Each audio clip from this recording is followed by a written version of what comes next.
Hi friends, welcome to ITI gold technical channel में आपका स्वागत है।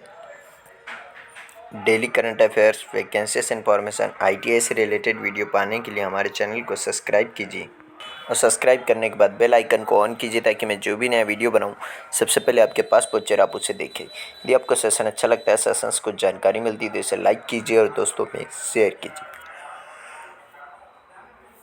शेयर जरूर कीजिएगा क्योंकि यह कंपटीशन की तैयारी करने वाले बच्चों के लिए बहुत ही इंपॉर्टेंट सेशन है। चलिए सेशन की ओर चलते हैं। यदि आप अपने चैनल ITI गोल्ड टेक्निकल पर पहली बार आए हो तो इसे सब्सक्राइब कीजिए और अपने दोस्तों से भी जरूर करवाइएगा। और आज हम पढ़ेंगे 5 सितंबर 2021 से जितने भी इम्पोर्टेंट करंट अफेयर क्वेश्चन बनेंगे वह इस वीडियो में पढ़ेंगे। और इस वीडियो की PDF फाइल की लिंक मैं इसी वीडियो के डिस्क्रिप्शन में दे दूंगा। आप वहां से जाकर उसे डाउनलोड कर लीजिए ताकि एग्ज़ाम के टाइम पर आप आसानी से रिवीजन कर सकते हैं। आज का हमारा पहला क्वेश्चन है, हाल ही में परमाणु परीक्षण के खिलाफ अंतर्राष्ट्रीय दिवस कब मनाया गया है? तो इस क्वेश्चन का राइट आंसर है ऑप्शन नंबर ए, 29 अगस्त। हाल ही में 29 अगस्त को परमाणु परीक्षण के खिलाफ अंतर्राष्ट्रीय स्तर पर दिवस मनाया गया है। प्रत्येक वर्ष 29 अगस्त को विश्व स्तर पर परमाणु परीक्षण के खिलाफ अंतर्राष्ट्रीय दिवस मनाया जाता है और इस दिन का उद्देश्य परमाणु हथियार परीक्षण, विस्फोटों या किसी अन्य परमाणु विस्फोटों के प्रभावों के बारे में जागरूकता बढ़ाना और परमाणु हथियार मुक्त दुनिया के लक्ष्य को प्राप्त करने के साधनों के रूप में उनकी समाप्ति की आवश्यकता के प्रति जागरूक करना है। 2 सितंबर 2009 को संयुक्त राष्ट्र महासभा के 64वें सत्र ने अपने प्रस्ताव 64/35 के सर्वसम्मति स्वीकृति के माध्यम से परमाणु परीक्षण के खिलाफ 29 अगस्त को अंतर्राष्ट्रीय दिवस घोषित किया और 2010 में सबसे पहली बार परमाणु परीक्षण के खिलाफ अंतर्राष्ट्रीय स्तर पर दिवस मनाया गया। तो इस क्वेश्चन का राइट आंसर है ऑप्शन नंबर ए। चलिए नेक्स्ट क्वेश्चन की ओर चलते हैं। नेक्स्ट क्वेश्चन है, हाल ही में डिफेंस एक्सपो 2022 की मेजबानी कौन सा राज्य करेगा? तो इस क्वेश्चन का राइट आंसर है option number D, Gujarat. Gujarat राज्य डिफेंस एक्सपो 2022 की मेजबानी करेगा।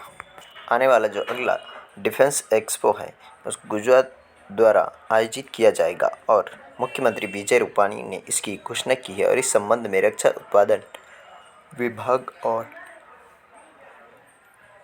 गुजरात सरकार के बीच समझौता ज्ञापन पर हस्ताक्षर किए और इस द्विवार्षिक कार्यक्रम में लगभग 100 देशों के भाग लेने की उम्मीद है।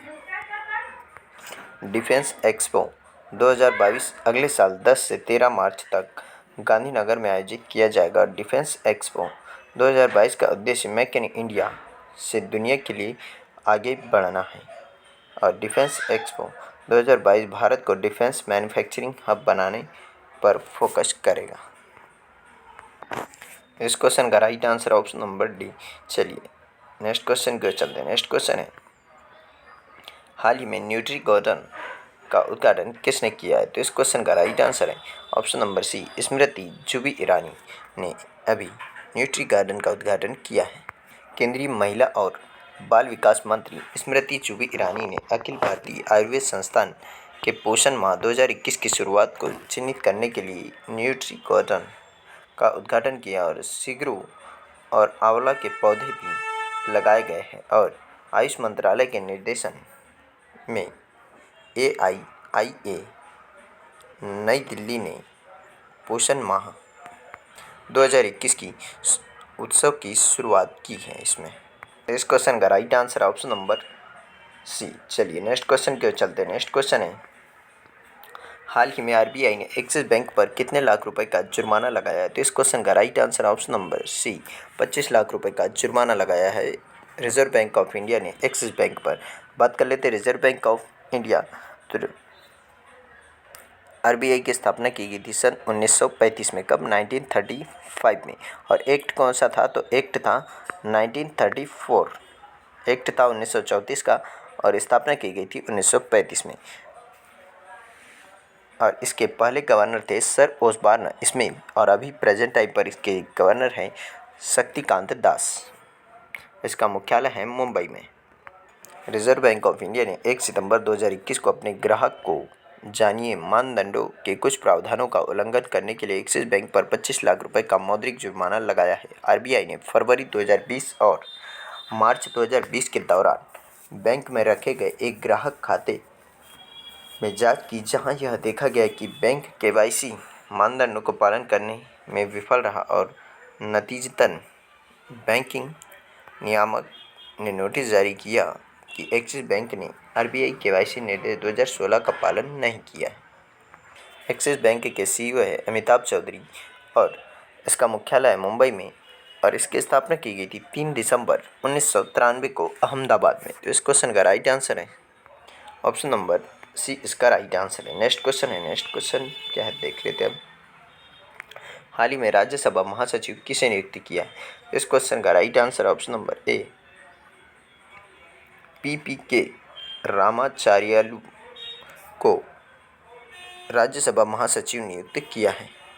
यही है पीपीके रामाचार्युलू, जिनको अभी राज्यसभा महासचिव नियुक्त किया है। राज्यसभा के सभापति हमारे उपराष्ट्रपति एम वेंकैया नायडू जी ने डॉक्टर पीपीके रामाचार्यालू, जो 2018 से राज्यसभा सचिवालय के सचिव हैं, उन्हें महासचिव नियुक्त किया है और वह देश दीपक वर्मा का स्थान लेंगे, जिन्होंने 4 साल तक शीर्ष पद पर रहने के बाद महासचिव के पद से इस्तीफा दे दिया था। और रामाचार्यालू पहले अंदरूनी सूत्र है जो राज्यसभा के लगभग 70 वर्षों में सचिवालय के रैंक से शीर्ष पद तक पहुंचे हैं। प्रेजेंट टाइम पर राज्यसभा के अध्यक्ष एम वेंकैया नायडू जी, जो हमारे उपराष्ट्रपति हैं, और राज्यसभा की स्थापना की गई थी 3 अप्रैल 1952 को और राज्यसभा की अवधि सीमा है 6 वर्ष, जिसमें हर 2 वर्ष में इसके सदस्य रिटायर होते हैं। तो इस क्वेश्चन का राइट आंसर है ऑप्शन नंबर ए, इसका राइट आंसर है। नेक्स्ट क्वेश्चन की ओर चलते हैं। नेक्स्ट क्वेश्चन है, हाल ही में किसे RINL का CMD नियुक्त किया है? तो इस क्वेश्चन का राइट आंसर है option number C, Atul Bhatt. Atul Bhatt को RINL का CMD नियुक्त किया है। अतुल भट्ट को विनिवेश के स्वामित्व वाली स्टील कंपनी राष्ट्रीय इस्पात निगम लिमिटेड RINL के अध्यक्ष और प्रबंध निदेशक यानी कि CMD के रूप में नियुक्त किया और वह राज्य के स्वामित्व वाली कंसल्टेंसी फर्म मेकॉन के CMD थे, जो टर्न की निष्पादन सहित अवधारणा से लेकर कमीशनिंग तक एक परियोजना स्थापित करने के लिए आवश्यक सेवाओं की एक पूरी श्रृंखला प्रदान करता है। और पीके रथ 38 साल तक कंपनी की सेवा करने के बाद में इस पद से रिटायर हुए हैं। और राष्ट्रीय इस्पात निगम लिमिटेड की स्थापना की गई थी 18 फरवरी 1982 को और इसका मुख्यालय है विशाखापट्टनम, आंध्र प्रदेश के विशाखापट्टनम में। तो इस क्वेश्चन का राइट आंसर है ऑप्शन नंबर सी, इसका राइट आंसर है। चलिए नेक्स्ट क्वेश्चन की ओर चलते हैं। नेक्स्ट क्वेश्चन है, हाल ही में न्यू डेवलपमेंट बैंक ने किसको नए सदस्य के रूप में मंजूरी दी है? तो option number A Bangladesh, option number B है UAE, ऑप्शन नंबर सी है उरुग्वे। तो इन तीनों देशों को अभी मंजूरी दी है, तो इसका राइट आंसर हो जाएगा ऑप्शन नंबर डी, उपरोक्त सभी। इन सभी देशों को नए सदस्य के रूप में मंजूरी दी है न्यू डेवलपमेंट बैंक ने।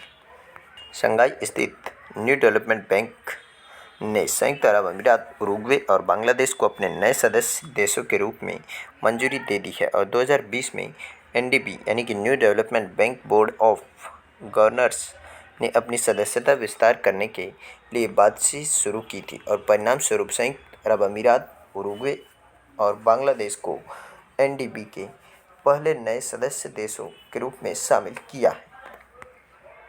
और NDB का मुख्यालय है शंघाई, चाइना में। और इस बैंक के अध्यक्ष हैं मार्कोस प्रोडो ट्राइजो। और न्यू डेवलपमेंट बैंक के संस्थापक है ब्रिक्स और इसकी स्थापना की गई 15 जुलाई 2014 को। तो इस क्वेश्चन का राइट आंसर है ऑप्शन नंबर डी, इसका राइट आंसर है। नेक्स्ट क्वेश्चन है, हाल ही में किसने महिलाओं के लिए 7 पहल का उद्घाटन किया है? तो इस क्वेश्चन का right answer option number A, Manoj Sinha. Jammu Kashmir के lieutenant colonel LG Manoj Sinha ji ने यह पहल का उद्घाटन किया है। जम्मू और कश्मीर के उपराज्यपाल मनोज सिन्हा ने स्वयं सहायता समूह महिलाओं के लिए 7 नामक एक ग्रामीण उद्यम त्वरण कार्यक्रम शुरू किया है। और कार्यक्रम का उद्देश्य SHG से जुड़ी महिलाओं को सलाह देकर और इन महिलाओं द्वारा बनाए गए उत्पादों के बाजार संबंध बनाकर महिलाओं के जीवन को बदलना और उन्हें सामाजिक वित्तीय पहलुओं से स्वतंत्र और मजबूत बनाना है। इस क्वेश्चन का राइट आंसर ऑप्शन नंबर ए। नेक्स्ट क्वेश्चन है, हाल ही में टोक्यो पैरा ओलंपिक में प्रवीण कुमार ने पुरुषों की ऊंची कूद में कौन सा पदक जीता है? इस क्वेश्चन का राइट आंसर है ऑप्शन नंबर बी, रजत पदक जीता है। प्रवीण कुमार ने पुरुषों की ऊंची कूद में भारत के चौथे पदक विजेता और टोक्यो पैरा ओलंपिक 2020 में कुल मिलाकर 11वें पदक विजेता बन गए हैं। उन्होंने 2.07 मीटर की एशियाई रिकॉर्ड छलांग के साथ रजत पदक जीता है और प्रवीण ने 2.07 मीटर की छलांग के साथ एशियाई रिकॉर्ड को मंजूरी दे दी है। ग्रेट ब्रिटेन के जोनाथन ब्रूम एडवर्ड्स से पीछे रह गए, जिन्होंने ओलंपिक स्टेडियम में बारिश के लथपथ ट्रैक पर 2.10 मीटर का सर्वश्रेष्ठ छलांग लगाई है। प्रवीण टोक्यो खेलों में पुरुषों की ऊंची कूद में निषाद कुमार, मरियप्पन थंगावेलु और शरद कुमार के बाद भारत के चौथे पदक विजेता रहे हैं। तो इस क्वेश्चन का राइट आंसर है ऑप्शन नंबर बी, इसका राइट आंसर है। नेक्स्ट क्वेश्चन की ओर चलते हैं। नेक्स्ट क्वेश्चन है, हाल ही में किसने 125 रुपये के सिक्के का अनावरण किया है? तो इस क्वेश्चन का राइट आंसर है ऑप्शन नंबर ए, प्रधानमंत्री नरेंद्र मोदी जी ने अभी 125 रुपये के सिक्के का अनावरण किया है। यही है वह सिक्का जिसका अनावरण किया है 125 रुपये के। प्रधानमंत्री नरेंद्र मोदी जी ने इस्कॉन के संस्थापक श्रील भक्ति वेदांत स्वामी प्रभुपाद की 125वीं जयंती को चिन्हित करने के लिए 125 रुपये के एक विशेष स्मारक सिक्के का वस्तुतः अनावरण किया है। जुलाई 1966 में प्रभुपाद ने international society for Krishna conscious की स्थापना की, जिसे आमतौर पर हरे कृष्ण आंदोलन के रूप में जाना जाता है, और आध्यात्मिक नेता का जन्म 1 सितंबर 1896 को कलकत्ता के अभय चरण डे के रूप में हुआ था और बाद में उन्हें सम्मानित एसी भक्ति वेदांता स्वामी प्रभुपाद द्वारा जाना जाने लगा। तो इस क्वेश्चन का राइट आंसर हो, इस्कॉन की स्थापना की गई थी 13 जुलाई 1966 को न्यूयॉर्क, संयुक्त राज्य अमेरिका में, और इस्कॉन का मुख्यालय है मायापुर, पश्चिम बंगाल में। तो इस क्वेश्चन का राइट आंसर हो जाएगा ऑप्शन नंबर ए, इसका राइट आंसर है। चलिए आज का सेशन यही समाप्त होता है।